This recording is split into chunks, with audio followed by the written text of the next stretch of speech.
მაშინ როდესაც ოპოზიციის პოზიცია პრეზიდენტებთან დაკავშირებით ცნობილია, რა თქმა უნდა, განცხადებას ავრცელებს მამუკა ხაზარაძის განცხადება რჩება არაერთგვაროვანი შეფასებების მიზეზი, რომლითაც ლელოს ლიდერმა მოუწოდა ჯარს და მიმართა, რომ უარი თქვას 29 დეკემბერს დაგეგმილ ინაუგურაციაში მონაწილეობაზე. ხაზარაძე მიხეილ ყაველაშვილს ეგრეთ წოდებულ პრეზიდენტად აცხადებს და თავდაცვის ძალებს თხოვს მას არ დაემორჩილონ. რა რეაქციები მოჰყვა ლელოს ლიდერის განცხადებას დანარჩენ ოპოზიციასა და მმართველ გუნდში, ამას ანა ბროლაძე გვეტყვის, რომელიც პირდაპირ ეთერში გვიერთდება. ანა. კოალიცია ძლიერი საქართველოს ლიდერმა Facebook-ით გამოაქვეყნა, ასე ვთქვათ, თავისი პოზიცია. ეგრეთ წოდებულ პრეზიდენტს უწოდებს ის მიხეილ ყაველაშვილს და იქიდან გამომდინარე, რომ პრინციპში არა მხოლოდ ძლიერი საქართველოს, არამედ იმ ოპოზიციური პარტიების წარმომადგენლების პოზიციაც არის, რომლებიც კოორდინირებულად მოქმედებენ საპარლამენტო არჩევნების შემდეგ. ისინი სალომე ზურაბიშვილს მიიჩნევენ ერთადერთ ლეგიტიმურ ხელისუფლად და მამუკა ხაზარაძემ მიმართა ქართულ ჯარს, რომ სალომე ზურაბიშვილი არის საქართველოს და ქართული ჯარის ერთადერთი ლეგიტიმური მთავარსარდალი. ინაუგურაცია, რომლის ჩატარებასაც გეგმავენ, იქნება არალეგიტიმური და ეგრეთ წოდებულ ახალ პრეზიდენტს არ უნდა დაემორჩილოს ჯარი. მათ უარი უნდა განაცხადონ ინაუგურაციაში მონაწილეობაზე. ქართულმა ჯარმა არ უნდა დაუჭიროს მხარი არალეგიტიმურ პროცესს. ეს იქნება ანწუხელიძის ღალატი, ეს იქნება იმ გმირების ღალატი, რომლებმაც თავის შესწირეს სიმართლეს და ჩვენი ქვეყნის მომავალს. მე ახლა წაგიკითხეთ მამუკა ხაზარაძის Facebook პოსტი. მის თანაგუნდელს ბადრი ჯაფარიძის ვთხოვეთ განემარტა, რაც გულისხმობდა მამუკა ხაზარაძე ამ მოწოდებაში, ვინაიდან ჯარი საქართველოს კონსტიტუციის მიხედვით არის, ასე ვთქვათ, პოლიტიკურად ნეიტრალური ინსტიტუცია, იმის გათვალისწინებით, რომ შეიარაღებული ძალების მოქმედებები მხოლოდ საგანგებო მდგომარეობის ან საომარი მოქმედებების დროს განისაზღვრება.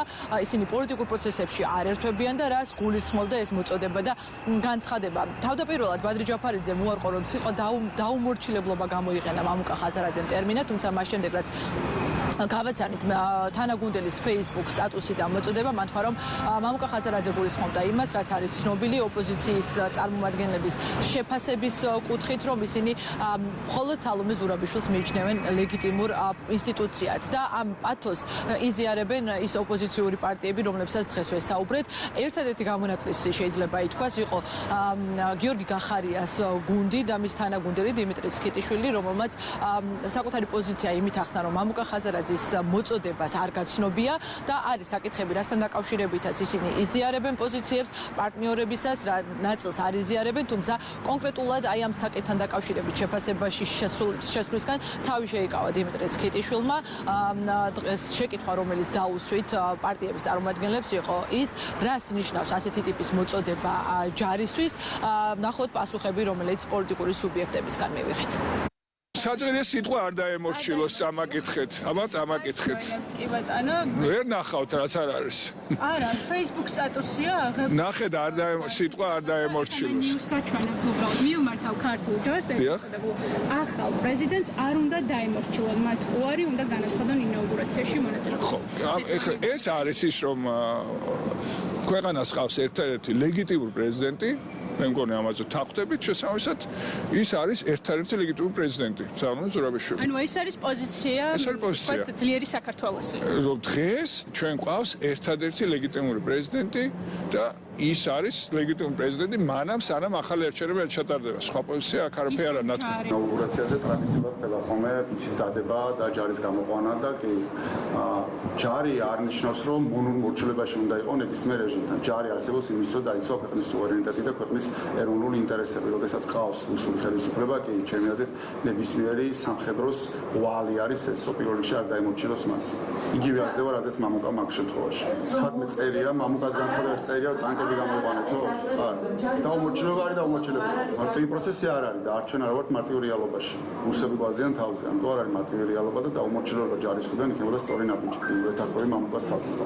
არ მომისმენია ხაზარაძის პოზიცია და დარწმუნებული ვარ, მამუკა არ იტყოდა იმ რამეს, რომელიც სახელმწიფო გადატრიალებისკენ არის მოწოდება. ეხლა ის შეკითხვის დასვასაც ცდილობ. საქართველოში სახელმწიფო გადატრიალება მოაწყო ქართულმა ოცნებამ, ამ შემთხვევაში კონსტიტუციური გადატრიალების გზით, იგი უკანონოდ იმ იმყოფება ხელისუფლებაში და ამას ხო არაფერი არ ქვია თუ არა ხელისუფლების მითვისება. ხელისუფლების მითვისება, ანუ ხელისუფლების უზურპაცია არის სახელმწიფო გადატრიალება. ამისი ავტორი არის ხელისუფლება. ერთ-ერთი ლეგიტიმური პრეზიდენტი საქართველოში და მთავარსარდალი არის სალომე ზურაბიშვილი, შესაბამისად მის ასე ვთქვათ გადაწყვეტილებებს უნდა დაემორჩილოს საქართველოს ჯარი. მორჩა დამთავრდა ერთ-ერთი ვის პოზიციას და გადაწყვეტილებასაც უნდა დაემორჩილოს ქართული ჯარი, ეს არის საქართველოს კონსტიტუციით, საქართველოს მთავარსარდალი, საქართველოს არჩეული ასე ვთქვათ 6 წლის მანძილზე პრეზიდენტი სალომე ზურაბიშვილი ანტიკონსტიტუციურ დანაშაულებრივ გადაწყვეტილებებს არც ჯარი უნდა დაემორჩილოს, არც პოლიცია უნდა დაემორჩილოს, არც სასამართლო უნდა დაემორჩილოს, მაგრამ ჩვენ ვართ სამწუხაროდ ვითარებაში, როცა პოლიცია უკანონო გადაწყვეტილებებს ემორჩილება, ამიტომ არის დასანქცირებული ახლა შინაგან საქმეთა მინისტრი. ესეთ განცხადებებს არ მამუკას განცხადება ალბათ თავისი არგუმენტები, თავისი მოსაზრება ექნება, მე ეს განცხადებას არ ვაკეთებ. კონკრეტული განცხადება არ ვიცი, მამუკა ხაზარაძე ზოგ განცხადებას ვიზიარებ, ზოგ განცხადებას არ ვიზიარებ, ანუ არ ვიცი, არ მინახია და შესაბამისად კონკრეტულად ვერ გეტყვი.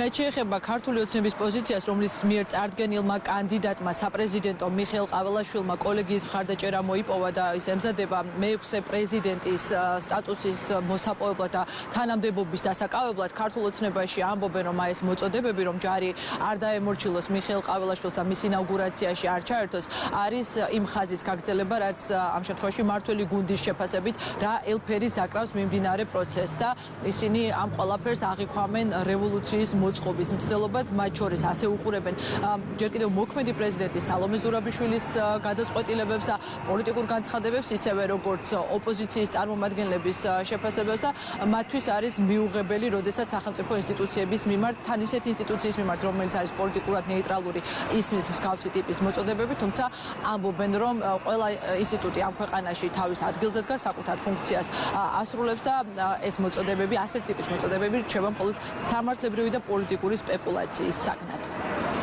ეს შინაარს გამოხატავს პოლიტიკური ლიდერის, ამ შემთხვევაში ლელოს ლიდერის შინაარს, როგორც ადამიანის, როგორც პოლიტიკური გაერთიანების ხელმძღვანელის და მათი საქმიანობის დამახასიათებელი მთავარი ატრიბუტია. ეს არის დესტაბილიზაციისთვის მოქმედება ყველანაირი მეთოდით ჩვენი ქვეყნის ინტერესების წინააღმდეგარი მიმართული გრევისკენ არის მიმართული და არაცა ასეთი მოწოდება ხდება ჯარის მიმართ, ეს განსაკუთრებული მახასიათებელია ამ კონკრეტული პოლიტიკური ძალის. ჯარსაც კი მოუწოდონ, რომ არ დაემორჩილონ ქართული ხალხის ნებას და ქვეყნის წინაშე დადებულ ფიცს. ამაზე მსუმდაბალ საქციელს ალბათ ვერავინ ვერ მოიფიქრა დედამიწის ზურგზე და მხოლოდ ჯაშუს თუ მოაფიქრდება თავში, რომ პატრონის დავალება შეასრულოს და ასეთ რამე იკადროს. ჩვენ გვყავს ქართული ჯარისკაცები, რომლებიც არიან ჩვენი ქვეყნის პატრიოტები, რომლებსაც დავითი სისხლი და უფლი აქვს დაღვრილი ჩვენი ქვეყნის დამოუკიდებლობისთვის, ჩვენი ქვეყნის ინტერესების შესაბამისად თავენთი კერდით არიან გადაფარებული ჩვენი ქვეყნის სუვერენიტეტს და შესაბამისად ამ შარლატანებმა, როგორც მაგალითად ბატონი ხაზარაძე არის, რა განცხადებებს არ უნდა გააკეთონ, ჩვენი გმირის ჯარისკაცები მხოლოდ მოусმენენ ქართული ხალხის ნებას და პატივცემენ ქართული ხალხისა და ღვთის წინაშე დადებულ ფიცს, რომლის მიხედვითაც მთავარი არის ჩვენი ქვეყნის უსაფრთხოებისთვის და სუვერენიტეტზე ზრუნვა. ეს არის მოწოდება საბოტაჟისკენ. გნებავთ ახლა სამართლებრივი შეფასება და ვარქვათ ამას. გნებავთ პოლიტიკური ერთის და მეორის პრინციპში ერთმანეთს ემთხვევა. როდესაც ისე გინდა შენი ქვეყნის ჩამოქცევა, არევა, ეკონომიკის ჩამოქცევა, მშვიდობის ჩამოქცევა, რომ მოუწოდებ დაუმორჩილებლობისკენ, ესე იგი ერთი აგონიაში ხარ და მეორე უდიდეს მავნებლობას ცდილობ რომ ჩაიდინო. რევოლუციური სცენარის განხორციელებისათვის მათ ჭირდებათ პრეზიდენტი ინსტრუმენტად, ჯერ კიდევ მოქმედი პრეზიდენტი, ვისაც ქვია სალომე ზურაბიშვილი, მათ ჭირდებათ სხვადასხვა მოწოდებები, მათ შორის დაუმორჩილებლობის მოწოდება, მაგრამ არ გამოუვათ ეს ამბავი, იმიტომ რომ სახელმწიფო დგას ფეხზე. საარჩევნო კოლეგიის მიერ არჩეული რიგით მე-6 პრეზიდენტის ინაუგურაცია 29 დეკემბერს არის დანიშნული პოლიტიკური სპექტრის ოპოზიციური პარტიების წარმომადგენლების პოზიცია და საზოგადოების იმ ნაწილის პოზიცია, რომელიც ლეგიტიმურად არ მიიჩნევს პარლამენტს და შესაბამისად ამ პარლამენტის მიერ მხარდაჭერილი კანდიდატიც მათთვის არის არალეგიტიმური. აღსანიშნავია, რომ მაგალითად სალომე ზურაბიშვილმა, რომლის პოზიციაც ასევე არის ცნობილი მის შემცვლელთან დაკავშირებით, განაცხადა, რომ 29-ის მერეც ის რჩება პრეზიდენტად თავისი ატრიბუტიკით, თავისი ფუნქციებით. მოკლედ საინტერესო იქნება როგორ განვითარდება პროცესები, მათ შორის ინაუგურაციის დღეს, ინაუგურაციის შემდგომ და რა იქნება შეფასებები იმ მოცემულობისა, სადაც ერთი მხრივ ქვეყანას ყავს ახალი არჩეული პრეზიდენტი, თუმცა ყოფილი პრეზიდენტი ამბობს, რომ ის არის ლეგიტიმური მანდატის მქონე საზოგადოების სახელით მხოლოდ მას შეუძლია საუბარი და აგრძელებს თავისუფლება მოვალეობის განხორციელებას. მადლობა, ეს ანა ბროლაძე იყო.